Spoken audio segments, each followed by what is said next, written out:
favorites? So right now, in the National League's a little bit up in the air right now. With that being said, I think the Dodgers look like the best team in baseball. It's no secret. 8-game winning streak.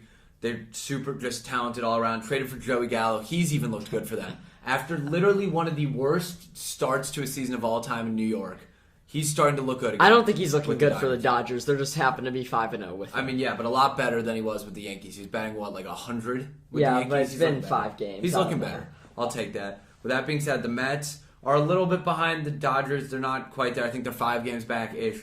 But yeah, they're still a threat for sure, especially with DeGrom back. Yeah, the NL, I think, is the Dodgers. This is the Dodgers league, though, for now. But there are some teams looming in the distance. Some other teams. Braves, Cardinals. I don't love the Phillies, but they're there, too. The team I think we want to talk most about is probably the Padres, though. Like you said, historic trade deadline for them. My personal thoughts, I'll go into them really quickly.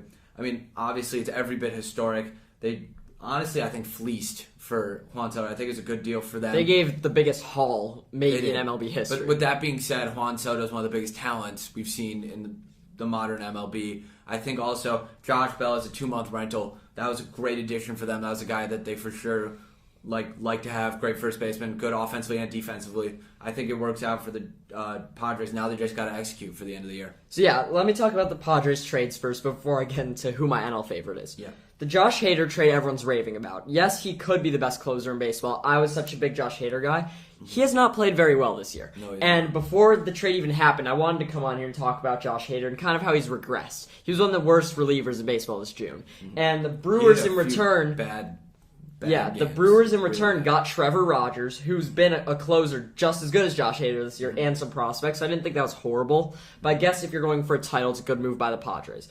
Juan Soto, the big thing is he's 23 years old. We haven't seen a player this good that young be traded for a haul, and if they could get him on this 15-year deal, or on a long deal like they have with Tatis and Machado, it was a good deal for San Diego. Sure.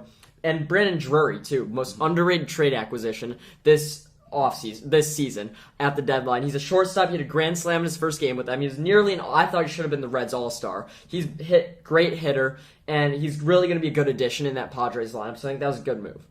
That being said, the Los Angeles Dodgers are leaps and bounds ahead of them, and I'm not being biased about the Dodgers just sweeping them in 3 games, which they did. Yep. And in those games, they went 8-1, 8-3, and 4-0. And in that last night's game, 4-0, I watched the whole game. The Padres got 2 hits. Yeah.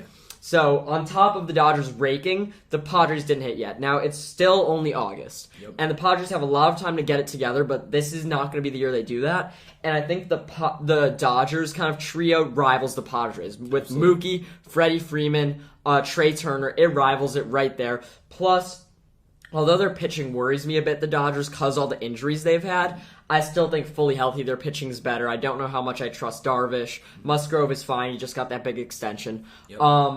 My favorites in the NL, though, the New York Mets. The New York Mets have been one of the best teams in baseball thus far without Jacob deGrom. And Jacob deGrom proved last night in his second start in, a year or two. He goes 17 batters perfect. 5 2/3 innings perfect. He's the best player. He's the best pitcher in baseball, no doubt.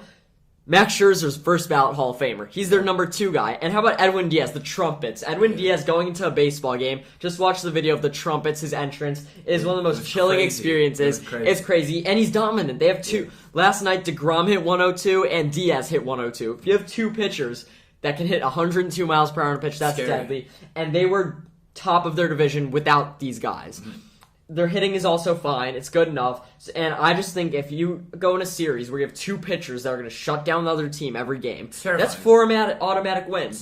That's how the Mets will get done. I said that at the beginning of the year. I'm going to stick with that. The Dodgers are more safe, but I like playing it risky, and I think the Mets are going to get done there. Padres are good. They're not in my conversation. Which is wild because they really do have 3 of the best. And I think they have time to develop it, just because they have Machado, Tatis, and Soto. But I don't know how Tatis even come off the injury. We don't know that yet. I still trust him, but I think they're the 3rd best team in the NL. The Atlanta Braves, I still think are a very, very good team. Oh, yeah. They kind of have their own little long-term trio. They have Albies, Acuna, and Olsen, and Austin Riley. Actually, they just extended a 10-year deal. And I just want to say in the Central, I think the Cardinals are going to end up taking the Central from the Brewers. The Brewers haven't looked that good to me. Cardinals just swept the Yankees. They're a pretty impressive team. They're sad they didn't get Soto, but I really think it's between the Dodgers and Mets in the NL, and I'm going with the Mets.